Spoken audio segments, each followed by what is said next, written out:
他私下问局系大将许立明一句话：赖瑞隆的选举怎么打成这样？我认为目前柯志恩应该还是落后，但是显然赖瑞隆没有完全甩开柯志恩。赖瑞隆很明显的缺点在哪里？第一个，他派系整合不顺利；第二个，他自己个人没有魅力，他完全没有办法成为新闻焦点。连南北串联这种这么重要的事情，特别是你跟沈博阳凑在一起会有话题性，结果他不要。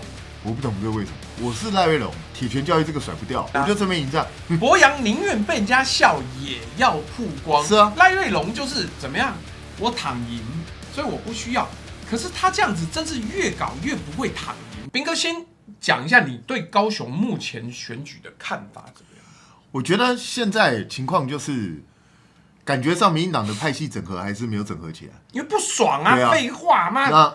那赖瑞隆现在就是还在玩他一个人的，然后邱莹这些人都不太甩他，然后陈其迈好像也没有全力在帮他，然后导致你看蔡英文啊、赖清德啊这些民进党的大咖陆续都下去，可是赖瑞隆的声势就拉不太起来，而且他很容易被边缘化。我觉得他很奇怪的地方就在这里，就是你看赖瑞隆找了一堆人来办了一堆活动，然后大家对他都没什么记忆点，不记得赖瑞隆本人。是啊，所以我觉得这是他非常厉害的地方，经常就可以瞬间消失在你的眼光当中。我觉得当初他们可能想法是，第一个他算是菊姐的人嘛，因为以前菊姐拉拔起来；第二他是新潮流的，那对赖清德来讲，当然要新潮流的人会比较好。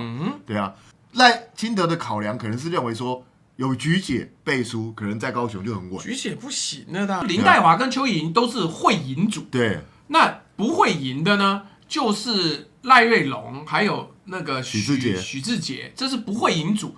你偏偏从不会赢组里面挑一个最弱的人出来。我也觉得，刚刚有人提到，我也觉得很奇怪啊。沈博阳都已经接受多少专访了，为什么赖瑞隆不去接受访问？他怕被人家一直问那个铁拳教育啊。不是，你就安排在三明治的节目嘛，不会有人问你这个啊。上报在5月5号的时候啊，赖瑞隆47%，柯志恩30.7%，领先16.3个百分点。新台湾国策智库呢，6月12号做的是赖瑞隆46.2%，柯志恩28.4%，领先17.8个百分点。镜新闻呢，6月赖瑞隆45.1%，柯志恩24.8%，领先20.3个百分点。这100%都是绿营民调，是啊，而且领先16到20个百分点。可是妙就妙在不好分析。幸好我现在不用分析这个，不然我今天在写那个资料的时候，我一看，干这什么民调啊？妈，简直2个世界平行宇宙，是不是？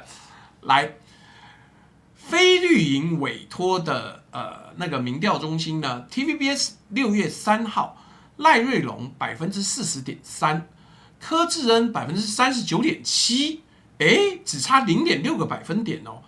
ET Today 的民调云，先讲 ET Today 的民调云是网络民调，柯志恩46.8%，反超了赖瑞隆的42%，领先4.8个百分点，是2个月来柯志恩第一次逆转胜。所以你看这个数据有多烂，有多乱，乱到根本不符合基础科学。是啊，所以当然你说这就真的代表柯志恩已经逆转吗？我不认为了。我认为目前柯志恩应该还是落后的，但是恐怕他落后的并不如一般想象中这么大。也就是他跟赖瑞隆确实有差距，但是显然赖瑞隆没有完全甩开柯志恩。就是赖瑞隆很明显的缺点在哪里？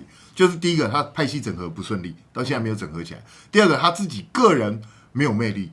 他完全没有办法成为新闻焦点，也没有办法让人家注意到他，那这个就是问题所在。接下来会对所有的高雄现任的这个政党有压力，也就是因为马上要进入台风季。对啊，高雄的排水一直不行，是这个对高雄是很大的挑战。上次韩国瑜就是这样赢的，对，就是这样。所以就看吧，就看这次老天爷要帮谁。现在就是接下来看台风会不会重创高雄。台风如果重创高雄，然后柯志恩自己能够接地气，让人家对他有感的话，他就有机会。但是这就是柯志恩的一个致命性的弱点，就是柯志恩学历什么相关台风谈吐都不错，但是他老是给人家觉得他好像太学术派，他太高高在上那种感觉。蔡英文在一个新闻里面说，他私下问局系大将许立明一句话，叫做赖瑞隆的选举怎么打成这样？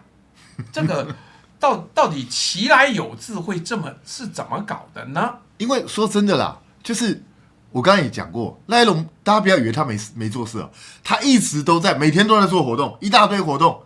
可是他做的这些活动都好像做到空气里头去，没有人注意，也没有曝光。对，然后也绿营的媒体都不太报，连南北串联这种这么重要的事情他不去。那请问一下，这人到底在干嘛？不是，因为高雄办记者会跟在台北办记者会完全不一样，有不一样的高度。是啊，所以你来台北办记者会，其实能见度是会高很多的。特别是你跟沈伯洋凑在一起会有话题性，结果他不要，我不懂这为什么。我说真的，我是赖瑞隆，既然你们铁拳教育这个甩不掉，我干脆就来，我就正面迎战我就正面迎战，我就直接告诉你这个东西，这样反而会有新闻记者就打到最后的啦，对啊，因为你躲不掉，是啊，你躲不掉，你家已经搞成这样，你当然就说你甚至还可以扮成那个罗督察，然后上街拍照什么的，是啊，被人家笑。你看看我们家博洋，博洋宁愿被人家笑也要曝光。是啊，是啊，赖瑞隆就是怎么样，我躺赢，所以我不需要。可是他这样子真是越搞越不会躺赢，这到底是要怎么办啊？